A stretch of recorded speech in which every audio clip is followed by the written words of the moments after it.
I learned that Sevilla is the capital and the queen of Andalusia. The Plaza de Toros is one of the most famous bull rings in the world. It was built in 1762 and was made famous by this song Carmen and visits by Rita Hayworth and Orson Welles. The Torre de Oro was built in the 13th century by the Moors to control access to Sevilla from the river, and it's now a museum.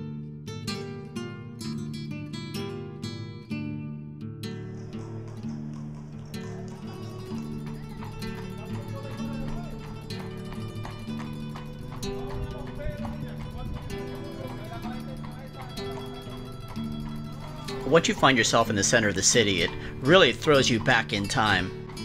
And you're never far from the comforts of a modern city.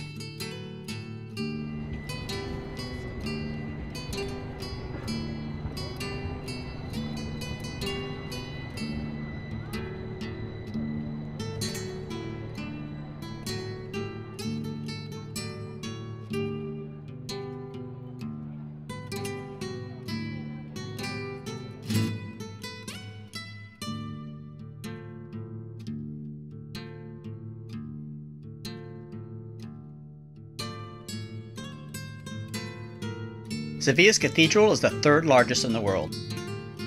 I was told that during its first 1,000 years, it was indeed the largest in the world, and it has 80 chapels.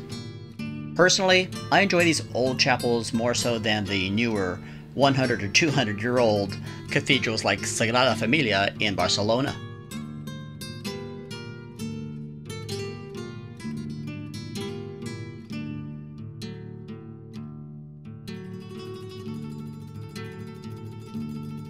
Spaniards claim that this cathedral is the burial place of Christopher Columbus, although there are a couple other countries who make that same claim.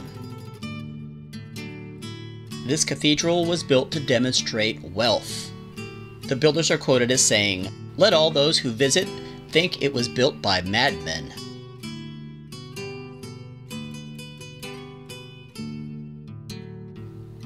Just outside of the cathedral is the Patio de los Naranjos.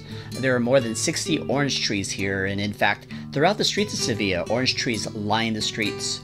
It was one of the major reasons why I enjoyed it there so much, because wherever you were, there's a sweet smell in the air. So I wanted to take a moment to discuss, I probably should have done this early on, but the reason my approach towards these videos and why I just didn't take pictures and share with you all my photo albums, which I know whenever somebody brings a photo album of their trip to work or wherever, you know, and after the second or third picture, oh, I've got how many pages left to see? So I think this is a better approach with vlogging. I'm not sure if I'm just going to use YouTube or actually use a blog page on the internet to where I can invite you, and you can pick and choose whatever section you want to view, and not have to sit and watch it in its entirety. And I don't know, I kind of prefer that myself, so hopefully you will too. Before I came to Spain, I knew nothing about Spain. I didn't know its history, or I didn't know how Spain came to be with the Visigoths and the Romans with Christianity, and then the Moors taking over, and then the Christian kings with the Reconquista. I'm going to be offering some history throughout the videos, and I hope I don't bore you if you already are aware of Spain's history. If not, hopefully you'll find it interesting. Once again, my intent was to insert these little clips daily throughout the 3 weeks that I was staying here.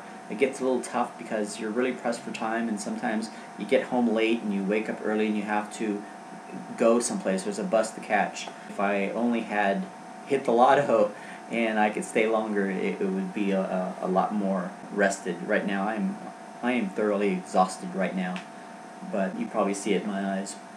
But it's entirely worth it. It's the only way to do it. You know, you can sleep when you're home, or you can sleep when you're dead, right? But when you're in Spain, yeah, you have to really push yourself to see all the sights. There's so many sights to see. Also, it'll probably seem like a lot of the tours are just church after church after church, but I came to learn that during the Reconquista, when the Spanish kings and King Ferdinand and Queen Isabella recaptured the territory from the Moors, that they had built a church on the exact site of where the Moors had a mosque. The Moors had lots of mosques, a lot of mosques.